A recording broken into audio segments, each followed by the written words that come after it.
Hello everyone, this is Crytex Bum here.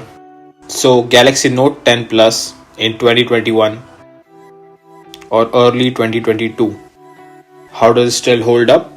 And should you still buy this phone? Here you will know if it's still worth it. So let's get this video started.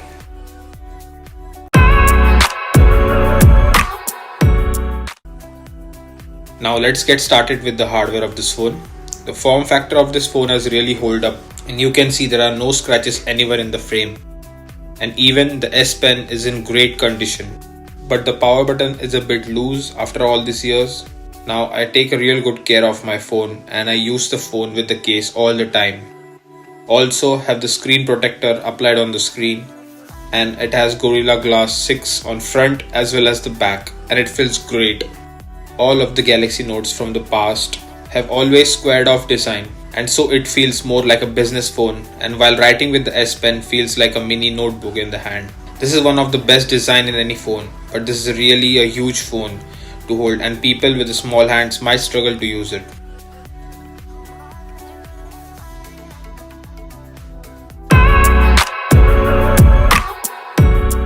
Now coming to the software of this phone, it's running on One UI 3.1, which is based on Android 11 and has the security patch of July 2021 with Knox security for the privacy. Samsung has lately announced that they are giving 3 years of software update and 4 years of security update.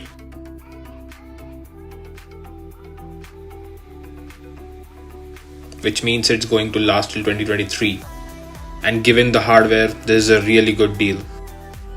Here I have customized the phone according to me, and I have installed Noah Launcher and changed the theme at the phone according to my liking.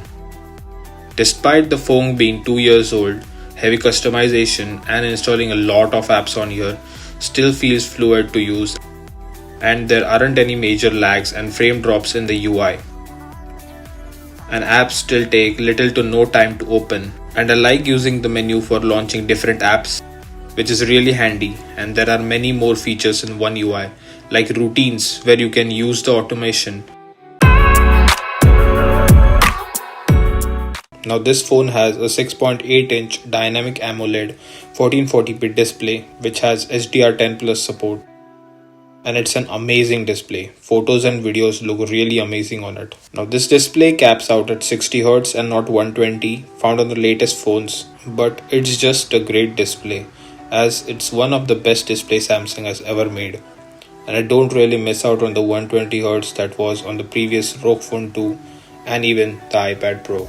Now the display is just great for any kind of stuff that you want to do on it. Okay, that came out wrong. Display is just great for any kind of content you want to consume on it, and its 1200 nits of brightness also helps to view the display in direct sunlight. Now this is a curved display, and the small bezels on this phone make it a media consumption machine. The videos are just a joy to watch, and you can see they just pop out of the screen. And this just makes the overall phone premium to use, but due to the curved screen, you will get some accidental touches while using the phone, which is easily solved by applying a case.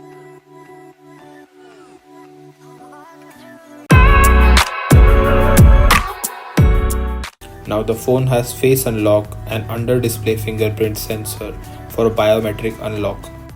Fingerprint sensor is just a hit or miss. It works sometimes and other days it doesn't recognize the fingers at all. Now the security of this phone is taken over by Knox security. It is really great.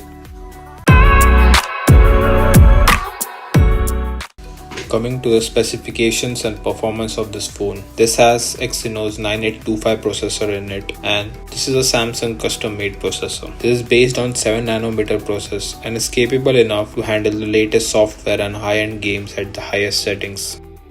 The phone feels fluid even after 2 years and still runs smoothly.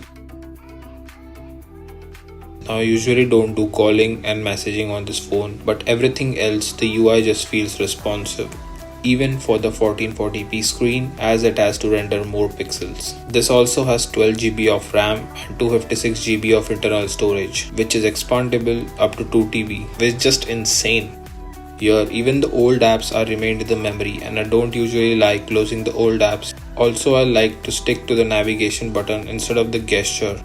Now this phone isn't as fluid as phones launched in 2021 with Snapdragon 888, but it gets the job done. This is really fluid throughout the UI and there are no stutters while opening the app. You can see the game settings for COD and PUBG Mobile right here. If you want to see a dedicated gaming review for this phone, let me know in the comments below.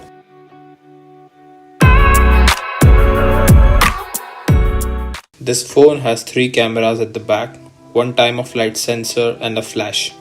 It has a combination of 12, 12 and 16 megapixel, all of which sensors record 4K at 30 fps and the main camera records 4K at 60. And this phone also supports HDR10 plus video at 4K 30 fps, which just looks great. You can see the photo samples taken from the main camera.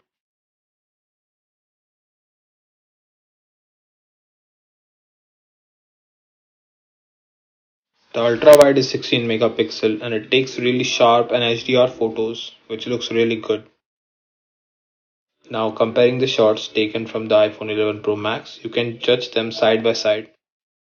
Now the Samsung photos have more contrast whereas the iPhone photos are just natural. You can also see the night mode shots taken.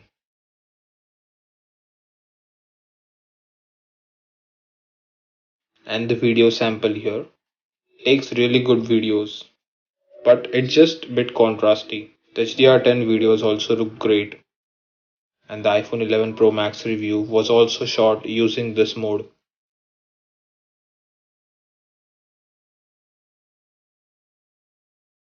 Now coming to the selfie camera, it is 10 megapixel and it gets the job done. It's not that great and the shots look really grainy when taken in medium to low light.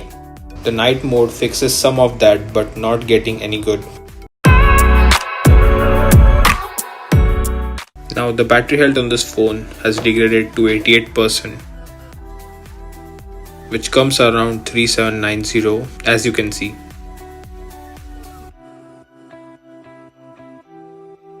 So using the phone at 1440p resolution at 80% brightness, Wi-Fi and Bluetooth on all the time. This goes through a whole day. As I use this as my secondary phone and using it for a whole day, it gives screen on time of around 4 to 5 hours. Now I describe myself as a power user and I play games on it. Watch a lot of YouTube and Netflix videos and all of this almost at 80% speaker volume. I would say the battery lasts for a really good time. The screen on time would vary according to the battery health and the usage of this phone. Coming to the final topic of S Pen, and it's really not worth to mention this phone without the S Pen, as it is one of the most unique thing that is found in any phone. This helps take notes, acts as a remote for the camera, and there are many more uses of the S Pen, but I don't really use it that often. It's just if I want to write down a list to buy from the supermarket or something that I want to remember. This is really good if you want to take a quick note and if you want to review it later, or if you want to just sign up some documents online. But anything more demanding, I would gravitate more towards the Apple Pencil and the iPad as it has the bigger display.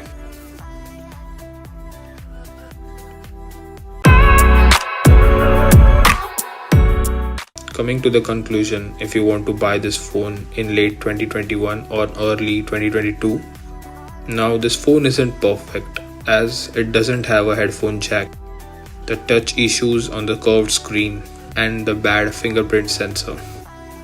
But Samsung is going to stop making Note lineup and this phone is going to be one of a kind.